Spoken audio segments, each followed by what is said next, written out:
Students, आज हम to BCom computer applications के अंतर्गत बिजनेस इकोनॉमिक्स अर्थात व्यावसायिक अर्थशास्त्र की यूनिट 4 का नेक्स्ट टॉपिक डिस्कशन करने जा रहे हैं, जिसे हम आईएसओ कास्ट या आईएसओ कास्ट लाइन के नाम से जानते हैं। हिंदी में इसे सम लागत रेखा भी कहा जाता है। एक दी हुई सम लागत रेखा एक दिए गए लागत व्यय के अंतर्गत उपलब्ध दो उत्पत्ति साधनों के विभिन्न संयोगों को बताती है। जो सम लागत रेखा होती है वो लागत व्यय में दो विभिन्न अलग अलग संयोगों को बताती है। नीचे चित्र दिया गया है, इसमें RS R1S1 तथा R2S2 उत्पादक के तीन लागत व्ययों को स्पष्ट करती है। RS लागत व्यय 200 को बताती है।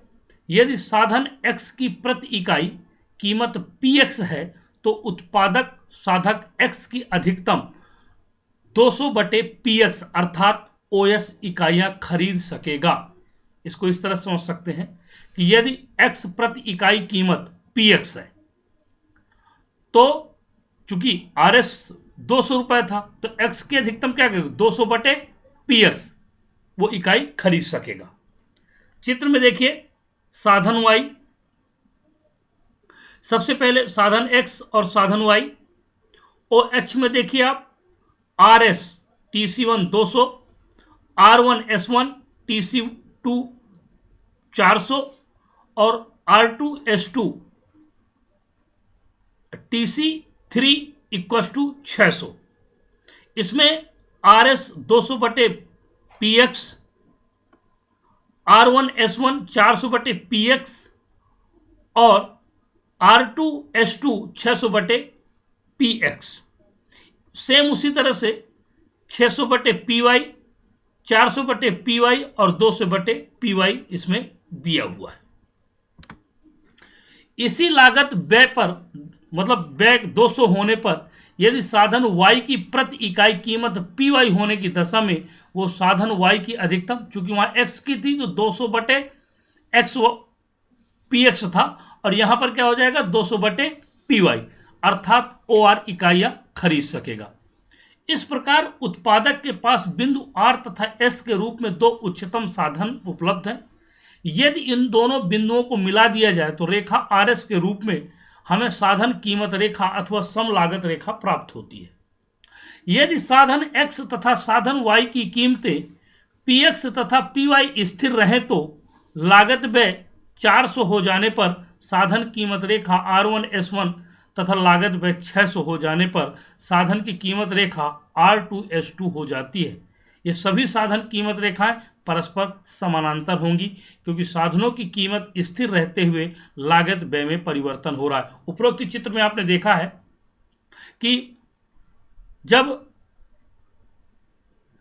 R1S1 है या RS है तो 200, R1S1 400 और R2S2 600, तो लागत व्यय जितना अधिक होगा साधन कीमत रेखा उतनी ही ऊंची होगी। अर्थात साधन कीमत रेखा साधन कीमत स्थिर रहने पर लागत व्यय में वृद्धि के साथ मूल बिंदु से दूर होती जाएगी तथा लागत व्यय में कमी होने पर समानांतर रूप से मूल बिंदु की ओर स्थानांतरित होती जाएगी। मींस इसका कहने का मतलब यह है कि यदि लागत व्यय अधिक होगा तो कीमत रेखा उतनी ही ऊंची होगी, यदि कीमत कम होगी तो वो क्या हो जाएगी, मूल बिंदु से नीचे की ओर आएगी।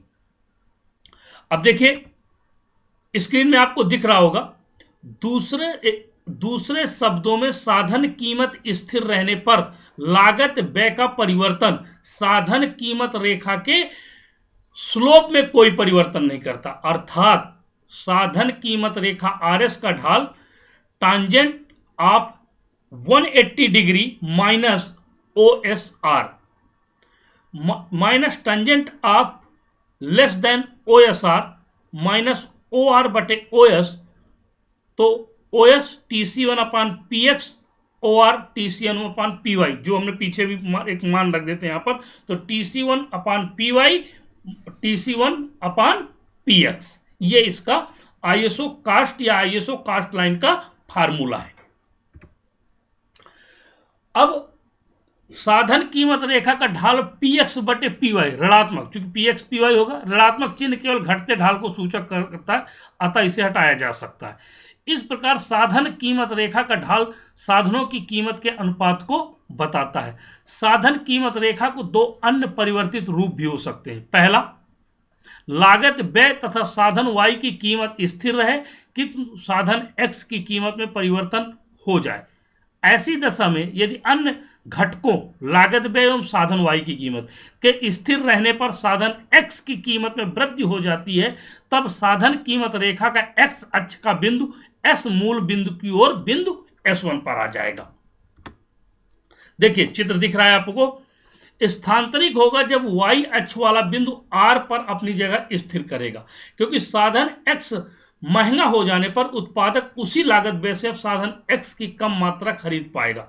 डेफिनेटली अगर साधन X महंगा होगा तो उसकी लागत भी क्या होगी, महंगी होगी, तो व्यय X कम मात्रा में खरीदा जाएगा। यहां पे दो चित्र दिख रहे हैं, एक साधन Y कीमत में AB से, तो क्या हो रहा है, S1 S हो जाता है, और जब कीमत में कमी होती है तो S2S क्या हो जाता है, S2 हो जाता है।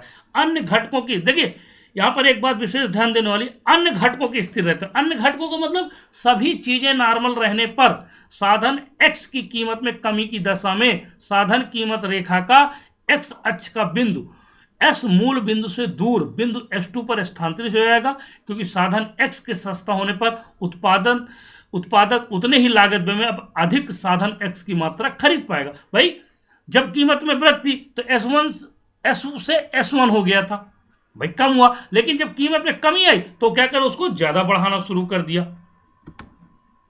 दूसरा है लागत व्यय तथा साधन X की कीमत स्थिर रहे किंतु साधन Y की कीमत में परिवर्तन हो जाए। तो अब देखिए, ऐसी दशा में साधन Y की कीमत में वृद्धि होने पर साधन कीमत रेखा का Y अक्ष का बिंदु R मूल बिंदु की ओर R1 बिंदु पर स्थानांतरित हो जाएगा, जबकि साधन कीमत रेखा का X अक्ष का बिंदु स्थिर रहेगा। देखिए कीमत में वृद्धि, पहले X में साधन में वृद्धि हो रही थी, अब Y में वृद्धि हो रही, तो साधन S ही है, लेकिन वृद्धि होने पर कीमत में R से वो कहां पहुंच गया, R1, मतलब कम हो गया। फिर बी फिगर में देखिए, जब कीमत में कमी आई तो R से वो क्या हो गया, R2 हो गया, क्योंकि बढ़ोतरी होगी।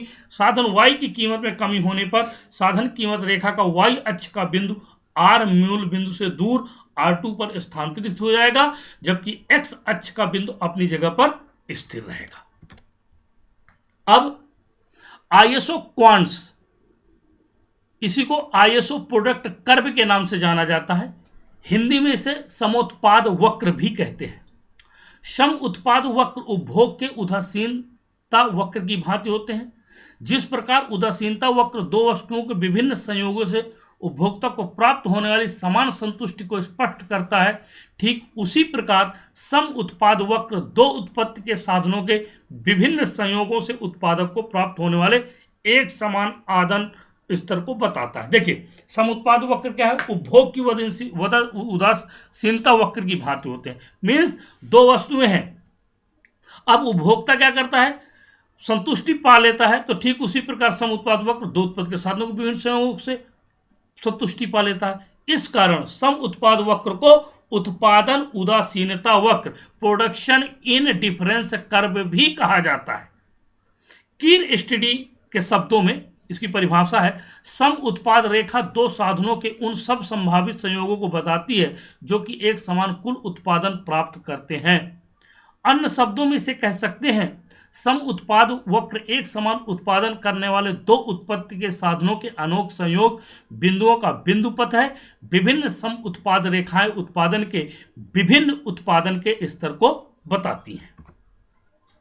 एक टेबल दी गई है, संयोग ABCDE, उत्पत्ति के साधन X और उत्पत्ति के साधन Y। पिछले अगर आप लोगों ने अभी भी जस्ट पिछले उसमें हमने देखा ना, उत्पत्ति साधन X और उत्पत्ति साधन Y, तो उत्पत्ति के साधन हमारे पास 2 हैं और Y के 15 हैं, तो कुल उत्पादन स्तर इकाइयों में 200 200 200 200 हो रहा है। उपर्युक्त तालिका से स्पष्ट है कि संयोग ए 2x + 15y मतलब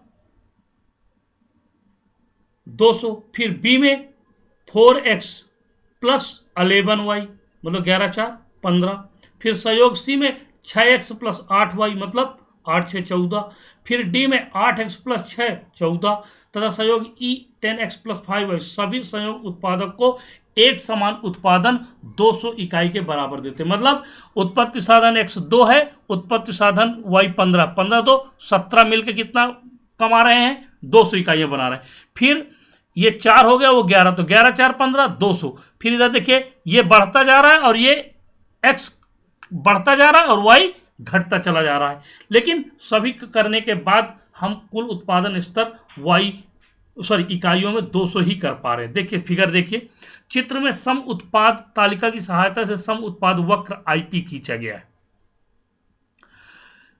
मीन्स साधन y 5 से 15 और x 2 से 10। अब देखिए जब 2 और 15 था तो a बन रहा था, 4 और 11 था तो b बन रहा था, 6 और 8 था तो c, और 8 और 6 है तो d, और 10 और 5 है तो e। Means IP = 200। IP क्या है? IP क्या है? Indifference curve. IP को क्या बोलते हैं? Indifference curve. अब इसका मानचित्र देखिए कैसे बनता है। चित्र में उत्पादक का समोत्पाद मानचित्र ISO प्रोडक्ट मैप दिखाया गया है, जो विभिन्न उत्पादन स्तरों को प्रदर्शित करता है। ऊंचा समोत्पाद वक्र ऊंचे उत्पादन स्तर को बताता है। साधन Y, साधन X देखिए 100, 200, 300, 400, 500 मतलब IP1, IP2, IP3, IP4 और IP5। मतलब क्या होगा? रेट बढ़ेंगे, उत्पादन स्तर बढ़ेगा। इस प्रकार जब एक ही उत्पादक फर्म के लिए उत्पादन की विभिन्न समान मात्राओं को बताने वाली अनेक सपोत्पाद रेखाओं को एक ही चित्र में प्रदर्शित किया जाता है, तब इस अभीष्ट चित्र को समोत्पाद मानचित्र कहते हैं। सपोत्पाद मानचित्र का ऊंचा समोत्पाद वक्र फर्म के ऊंचे उत्पादन स्तर को तथा निचला समोत्पाद वक्र उत्पादन के निचले स्तर को बताता है। धन्यवाद। आज हम लोगों ने ISO क्वांट्स और ISO पढ़ा है, लेकिन आप लोगों का कोई भी रिस्पांस नहीं आता है कि किस तरह से आपको कोई समझ में आ रहा है या नहीं समझ में आ रहा है। यदि आप लोगों को कोई प्रॉब्लम होती हो तो आप लोग शेयर करें और इसको पढ़ें जरूर। तो आज के लिए इतना ही काफ़ी है।